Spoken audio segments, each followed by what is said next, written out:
자, 그 다음에 공동소유입니다. 431페이지 보시고,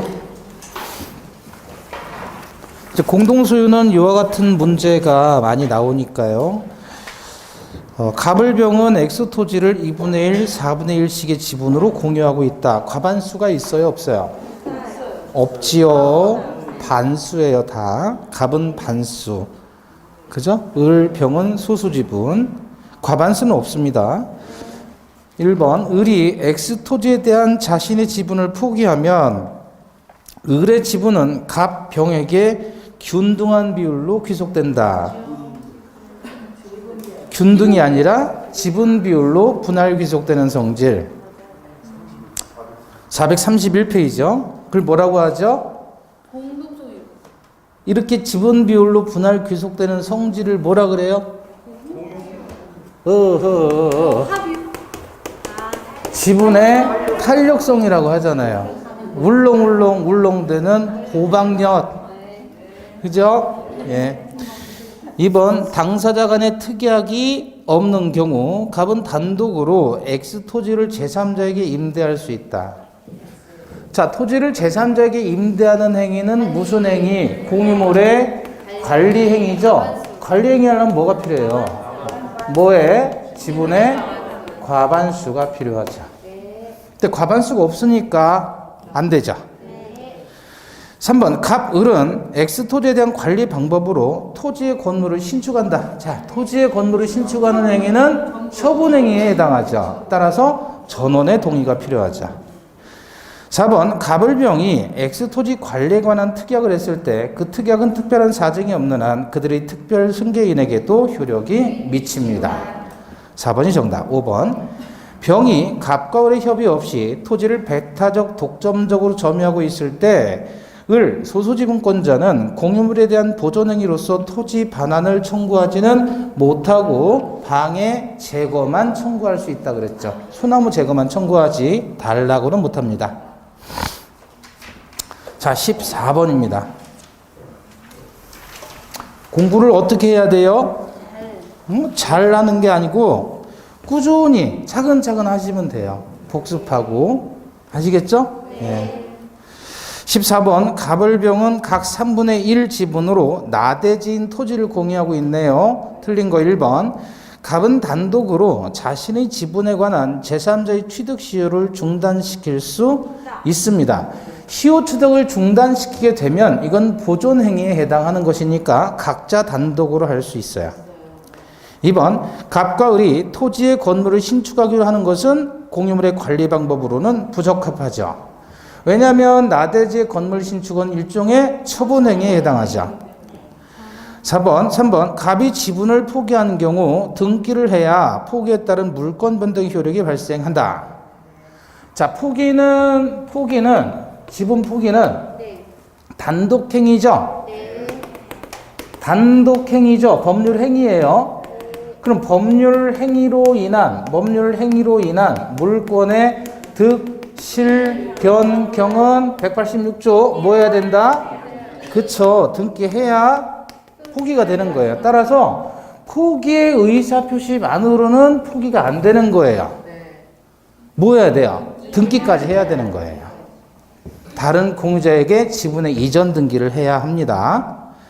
4번, 갑이 단독으로 정에게 토지를 임대한 경우 돼요? 갑이 단독으로 임대를 하는 게 돼요? 안 되잖아요. 과반수로 해야 되는데. 그러면 을은 정에게 부당 이득 반환을 청구할 수 있나요?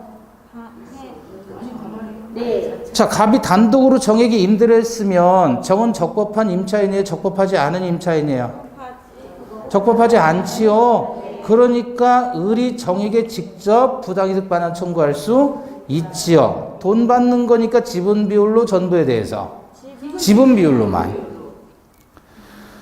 5번, 갑은 특별한 사정이 없는 한 X토지를 배타적으로 점유하는 병에게 보존행위로서 토지 인도를 청구할 수 없다. 반환 청구는 안 된다 그랬죠.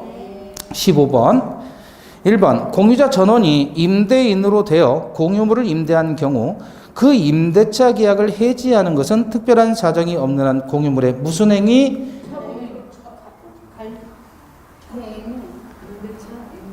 자, 공유물을 임대하는 행위는 공유물의 관리 행위죠. 임대차 계약을 해지하는 것도 관리 행위예요. 그죠? 갱신 거절에 통지를 하는 것도 관리 행위예요. 그러니까 임대차 계약을 해지하는 것은 특별한 사정이 없는 한 공유물의 무슨 행위? 관리 행위. 보존 행위가 아니죠. 이번 개별 채권자들은 같은 기회에 특정 부동산에 관하여 하나의 근저당권을 설정받은 경우 그들은 해당 근저당을 준공유한다. 자, 여러분, 세 사람이 하나의 소유권을 가지고 있어요. 그럼 소유권의 공유예요. 지분 비율로 소유권을 가지고 있다면. 그죠? 근데 세 사람이 하나의 저당권을 가지게 돼요. 근데 얘들이 지분 비율로 저당권을 가지게 돼요. 예컨대 1억짜리의 저당권이에요. 근데 저당권자가 3명으로 들어가 있으면 3명이서 저당권을 같이 가지고 있죠? 그랬을 때는 뭐라고 표현해요? 준공유라고 하는 거예요. 소유권을 같이 가지고 있으면 공유인데 소유권 아닌 권리를 같이 가지고 있다면 준자를 붙여서 준공유 그래요. 이해되셔요? 네. 그래서 공동소유가 공유합유 총유가 있다면 준공동소유는 준공유, 준합유, 준총유가 돼요. 네. 그럼 예컨대 X라는 사람에게 얘가 2,000 빌려주고 얘가 5,000 빌려주고 얘가 3,000 빌려줬어요. 그러면 다 합쳐가지고 얼마로? 1억 원을 피담보 채권으로 해서 갑을 병이라는 사람이 저당권자로 들어가는 거예요. 그럼 이건 저당권의 준공유가 된다. 소유권이 아닌 걸 같이 가지고 있으니까. 자, 2번이 정답이고요. 3번 공유 부동산에 대해 공유자 중 1인의 단독 명의로 원인 무효의 소유권 이전 등기가 행해졌다면 다른 공유자는 등기 명의인인 공유자를 상대로 등기 전부의 말소를 청구하지는 못하죠. 왜냐하면 그 1인의 권리는 적법하잖아요. 그러니까 전부 말소가 아니다. 일부 말소. 4번 과반수 지분권자가 단독으로 공유 토지 임대도 되나요? 네. 임대는 관리행위니까 과반수가 가능합니다. 이때 소수 지분권자는 과반수 지분권자에게 부당이득 반환 청구할 수 있지요. 5번 부동산 공유자 중에 1인이 공유 지분 포기했다는 물권 변동은 그 포기의 의사표시가 다른 공유자에게 도달함으로써 효력이 발생하며 등기를 요하지 않는다. 등기해야 되죠. 16번입니다.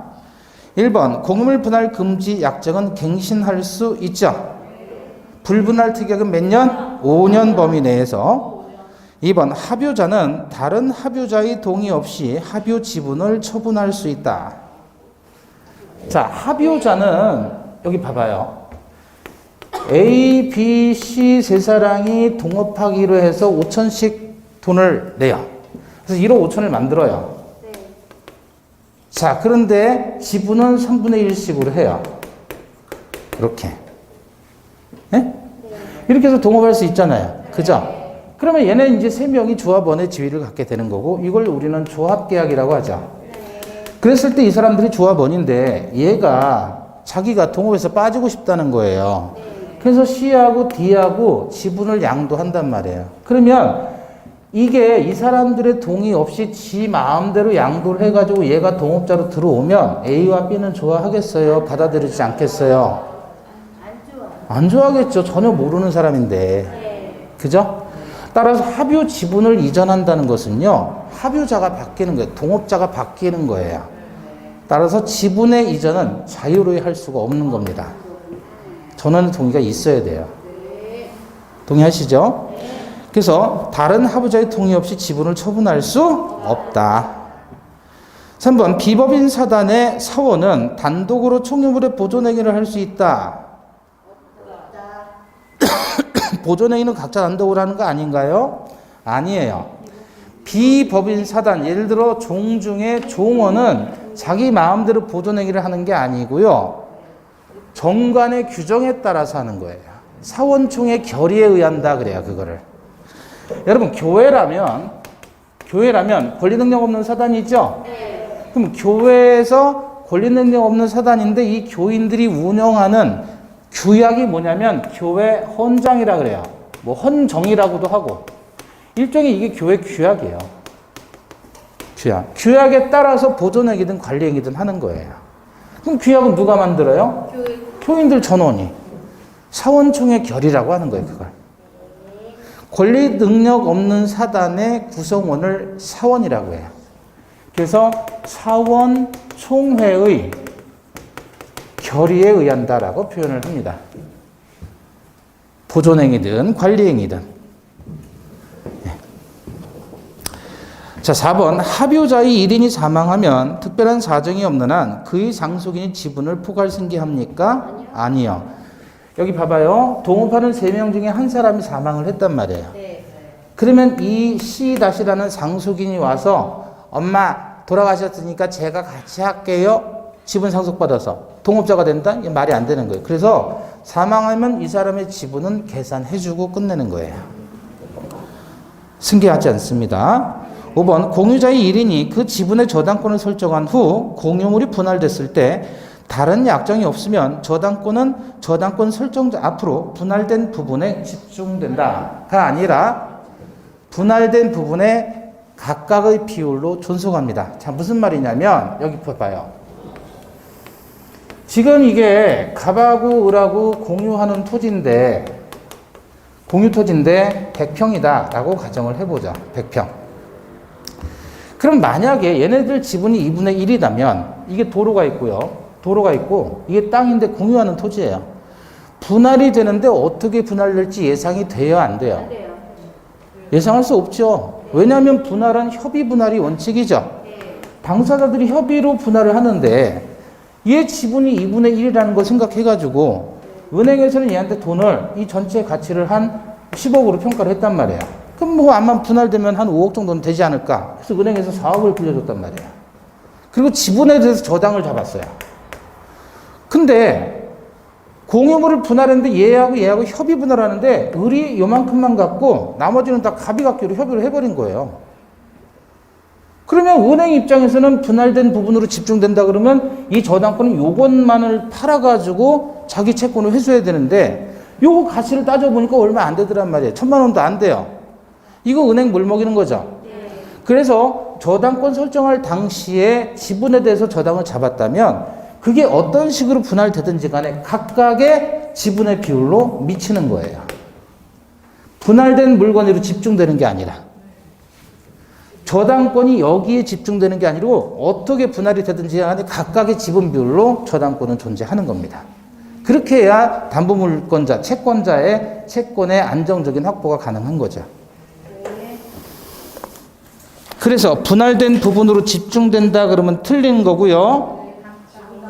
각각의 지분 비율대로 존속합니다. 17번. 자, 갑은 5분의 3, 을은 5분의 2의 지분으로 X토지를 공유하고 있다. 그럼 갑은 과반수 지분권자네요. 1번. 갑이 을과 협의 없이 토지를 병에게 임대해도 되나요? 되죠. 그러면 을은 병에게 토지 인도를 청구할 수 없죠. 병은 적법한 점유자이니까. 2번. 갑이 을과 협의 없이 X토지를 병에게 임대했어요. 그래도 되나요? 네. 되죠.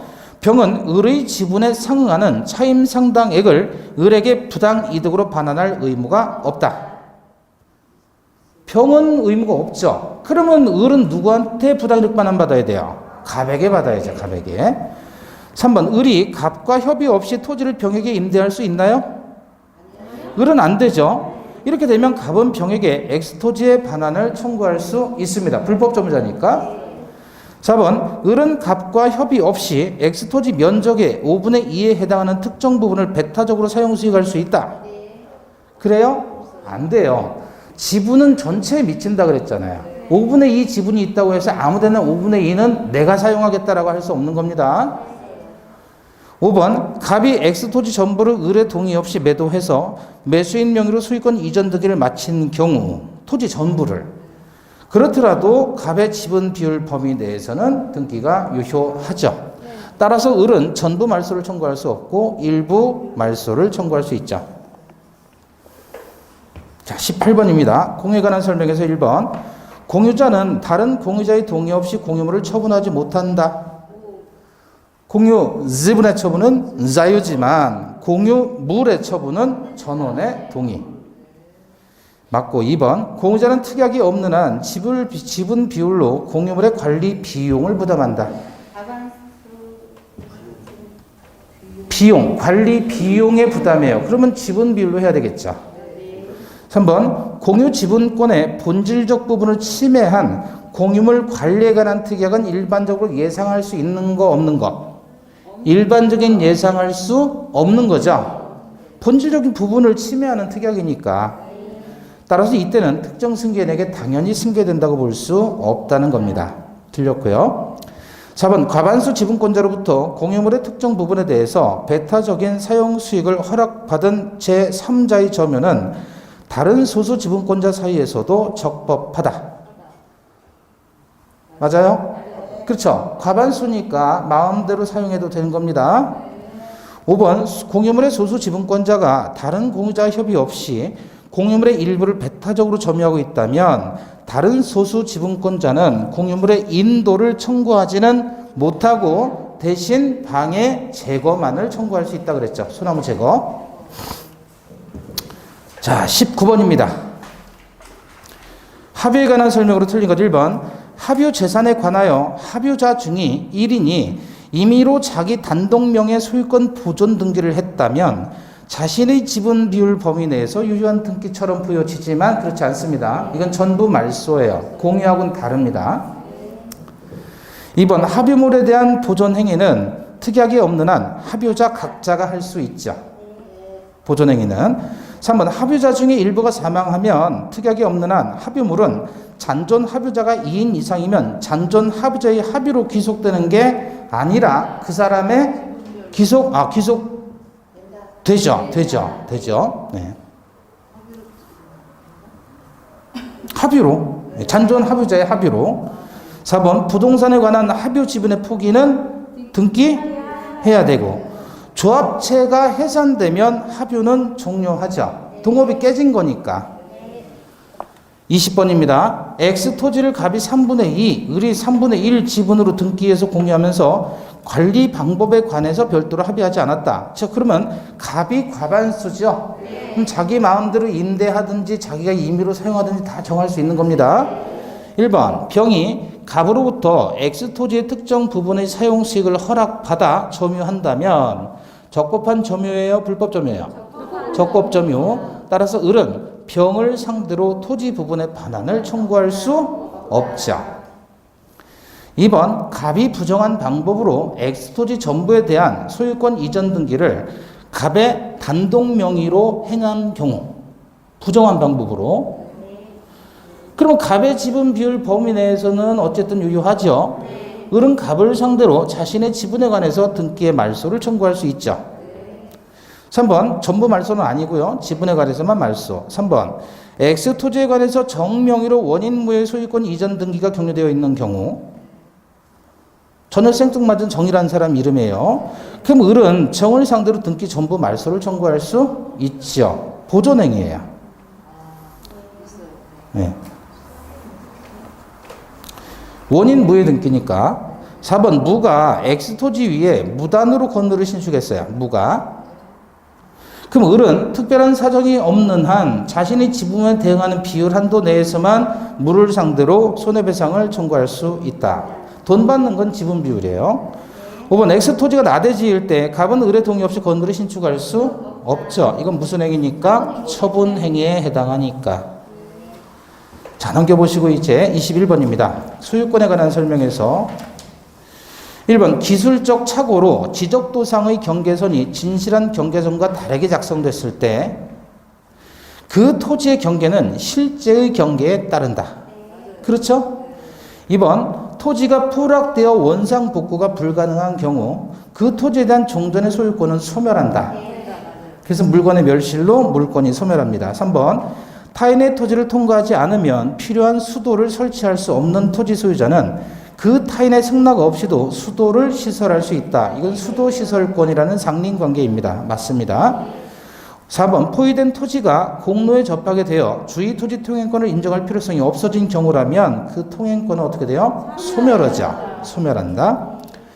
5번 증축 부분이 기존 건물과 구조상 이용상으로 독립성이 없어요. 독립성이 없다면 그 부분은 기존 건물에 부합되죠.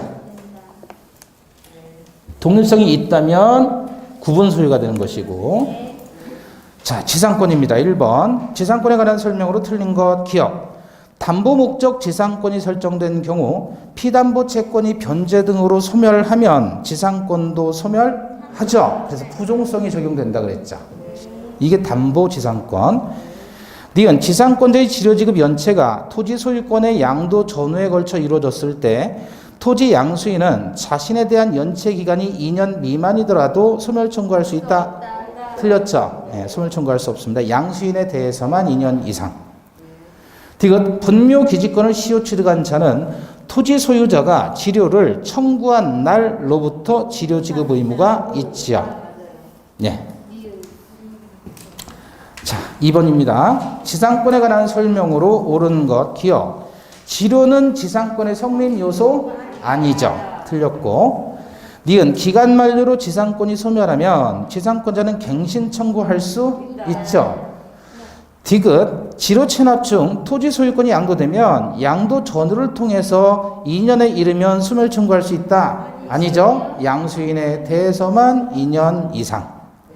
리을 채권 담보를 위해 토지의 저당권과 함께 무상의 담보 지상권을 취득한 채권자는 특별한 사정이 없는 한 제3자가 토지를 불법 점유해도 임료 상당의 손해배상을 청구할 수는 없지요. 얘는 사용이익을 가지고 있는 사람이 아니니까 손해 자체가 없는 겁니다.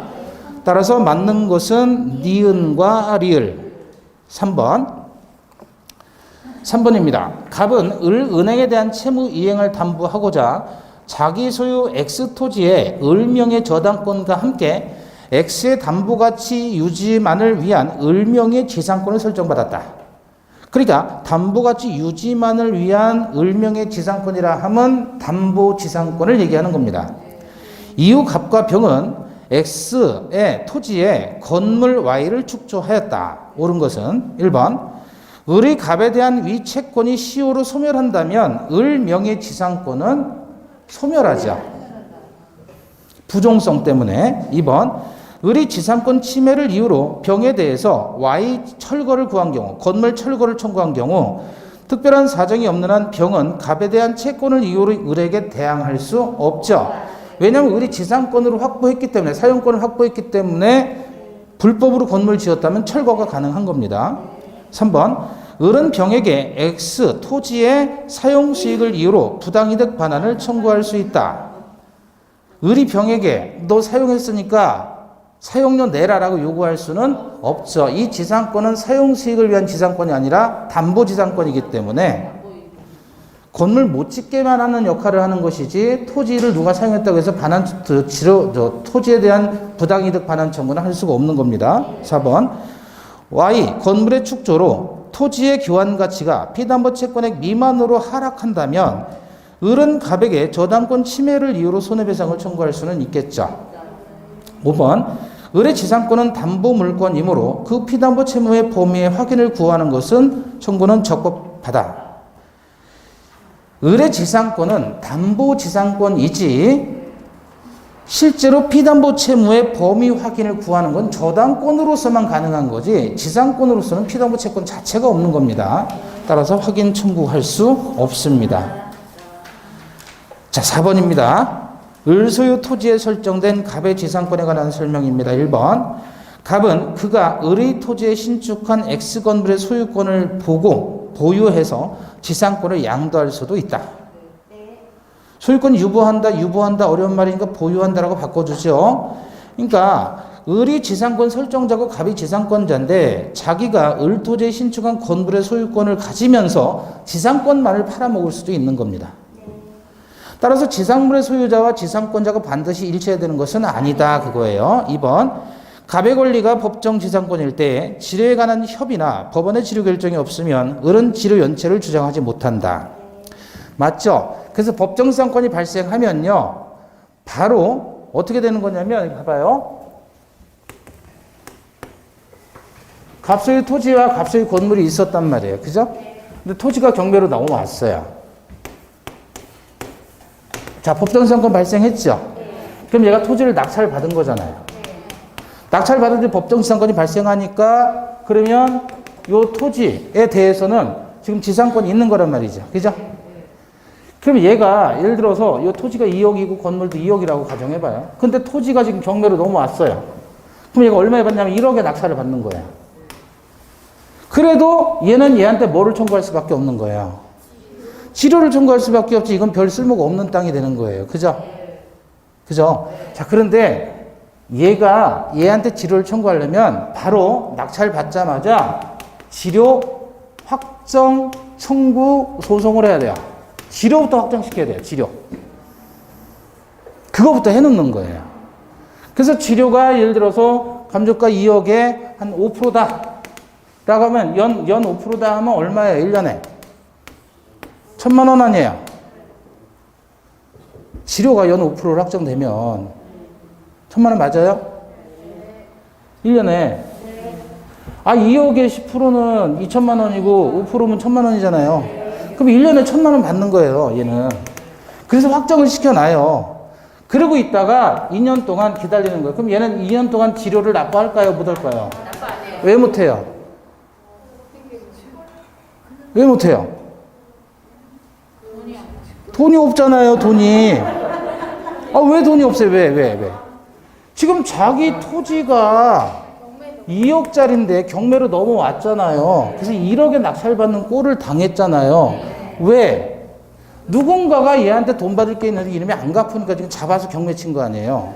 그쵸? 그럼 얘는 돈이 있는 사람, 없는 사람? 없는 사람인 거예요. 그럼 2년 기다린 다음에 이제 안 냈잖아요. 2천만 원 안 냈죠? 그러면 지상권 소멸 청구 들어가는 거예요. 소멸 청구하게 되면 얘는 더 이상 이제 지상권 없는 거예요. 그죠? 그럼 그런 다음에 건물은 어떻게 되죠? 철거 대상이죠? 그러면 얘가 2년 동안에 2천만 원의 지료 채권이 있죠? 그걸로 또 경매, 압류해가지고 경매 치는 거예요. 그러면 저 건물은 이제 철거돼야 될 건물이에요. 누가 사요? 누가 사요? 누가 사요? 얘밖에 살 사람이 없는 거예요. 우리 사는 거예요. 얼마에? 100원에. 100원에. 그러면 토지 건물 도합 4억짜리를 얘는 얼마에 사는 거야? 1억 100원에 사는 거야. 1억 100원에. 그러니 경매할 만하죠, 이거는. 그래서 법정지상권이 있는 물건은 특수물건이라고 하는 거예요. 이론상으로는 그런데, 그죠? 변수가 많겠죠? 네. 그건 나중에 실무하시면서 더 연구해 보시고. 그런데 이거를 어설프게 공부해가지고, 아, 이제 얘가 낙찰을 받았으니까 2년 동안 기다리면 되겠지. 2년 동안 얘가 지료를 한 번도 안 줬단 말이에요. 그러니까 바로 지상권 소멸 청구 들어가더란 말이에요. 법원에서 받아줘요? 안 받아줘요. 지료가 얼만데? 얼마를 정하지를 않았잖아요. 그 지료 확정부터 들어가야 되는 거예요. 지료 확정부터. 아시겠죠? 네. 무하다가 이렇게 된다요? 2번. 예? 네, 그러니까 4번에 2번. 갑의 권리가 법정지상권일 때 지료에 관한 협의나 법원의 지료 결정이 없다면 을은 지료 연체 자체를 주장하지 못하는 겁니다. 3번 지료를 연체한 갑이 병에게 지상권을 양도한 경우 을은 지료 약정이 등기된 때에만 연체 사실로 병에게 대항할 수 있습니다. 4번 을의 토지를 양수한 정은 갑의 을에 대한 지료 연체액을 합산해서 2년의 지료가 연체되면 소멸 청구할 수 있다. 아니죠? 이거 무진장 많이 나오죠? 양수인에 대해서만 2년 이상. 5번 갑이 무에게 지상권을 목적으로 하는 저당권을 설정한 경우 지료 연체를 원인으로 하는 을의 지상권의 소멸 청구는 무에게 통지한 후 이해관계인에게 통지한 후 상당한 기간이 경과됨으로써 효력이 발생하는 겁니다. 등기상의 이해관계인이 있기 때문에. 자, 이제 5번 법정지상권에 관한 설명입니다. 1번 저당 목적물인 토지에 대해서 법정지상권을 배제하는 저당권 설정 당사자 사이의 약정은 유효, 무효. 자, 요거는 뭐냐면 저당 목적물인 토지에 대한 법정지상권은 366조의 법정지상권이죠. 366조의 법정지상권은 강행규정, 임의규정? 강행규정이에요. 따라서 이와 같은 약정은 무효입니다. 1번이 정답. 2번 법정 지상권자가 지상 건물을 제3자에게 양도한 경우 제3자는 건물과 함께 법정 지상권을 당연히 취득합니까? 아니죠. 이때는 지상권에 설정 등기하고 다시 이전 등기해야만 지상권을 취득한단 말이에요. 당연 취득이 아닙니다. 3번 법정 지상권이 있는 건물을 양수한 사람은 지상권 등기를 마쳐야 양도인의 지상권 갱신 청구권을 대위 행사할 수 있다.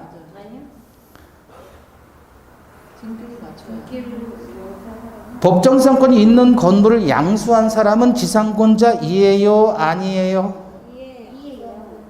예? 법정 지상권이 발생한 다음에 건물을 양도했단 말이에요. 그럼 이 건물 양수인은 지상권자이에요, 아니에요? 예? 지상권자? 아니잖아요. 아까 이거 기억나요? 자, 괜찮아요. 자꾸 하면 되니까. 갑에서 갑을로. 여기서 법정 지상권 발생했죠? 건물을 양도했죠, 얘한테. 얘는 지상권자이다, 아니다? 얘가 지상권자지, 얘가 법정 지상권자죠. 등기해야 취득해, 등기 없이. 지상권 설정 등기 없이 얘는 지상권자. 근데 건물을 양도했으면 얘는 건물 양수인이죠. 얘는 지상권자이다, 아니다? 지상권자가 아니다. 근데 철거 청구할 수 있다, 없다? 왜 안 된다? 신의 성실의 원칙에 반하니까. 그죠? 그럼 얘는 어떻게 하냐면 을을 대위해서 설정을 하고 설정해 주면 다시 이전을 청구해서 이전 등기를 받아야만 지상권자인 거예요. 그쵸? 자, 그러면 5번에 3번 법정 지상권이 있는 건물을 양수한 사람은 지상권 등기를 마쳐야 양도인의 지상권의 갱신 청구권을 대위 행사할 수 있다. 그래요? 대위 행사한다는 것은 얘가 지상권자가 아니기 때문에 얘가 직접적으로 갱신 청구 못하는 거잖아요. 그렇지만 얘는 얘를 대위해서 설정을 청구할 수 있죠. 그리고 갱신 청구도 얘가 지상권자, 얘가 지상권 이전 등기를 해서 지상권자이어야만 대위해서 갱신 청구하는 게 아니라 지상권자라면 대위할 필요 없이 직접 갱신 청구하면 되는 거예요. 지상권자가 아니지만 대위해서 갱신 청구는 가능하단 말이죠. 그래서 지상권 이전 등기를 마쳐야만 대위 행사하는 게 아니다. 지상권 이전 등기를 마쳤으면 지상권자이고 지상권자라면 직접 갱신 청구하는 거지 왜 대위를 해야? 그쵸? 틀렸죠? 마칠 필요 없습니다. 대위하려면. 4번 토지 또는 지상 건물이 경매됐을 때 매각대금 완납시를 기준으로 토지와 건물의 독일인 소유 여부를 판단한다. 그래요? 경매됐다 그랬잖아요. 그럼 이건 저당권 실행에 따른 법정지상권 366조고 그거는 저당권 설정 당시 토지상의 건물이 있고 동일인이어야 됩니다. 그래서 언제 기준이에요? 저당권의 설정 당시 기준이에요. 5번 건물을 위한 법정지상권이 성립한 경우 그 건물에 대한 저당권이 실행되면 경락인은 등기해야 지상권을 취득한다. 아니죠. 등기 없이 취득하죠. 법정지상권은 등기 요하지 않지다. 법정 들어가니까. 자, 6번입니다. 지상권에 관한 설명으로 틀린 것 그랬는데 여기 조금 양이 좀 있거든요. 조금 쉬었다가 다시 볼까요? 예.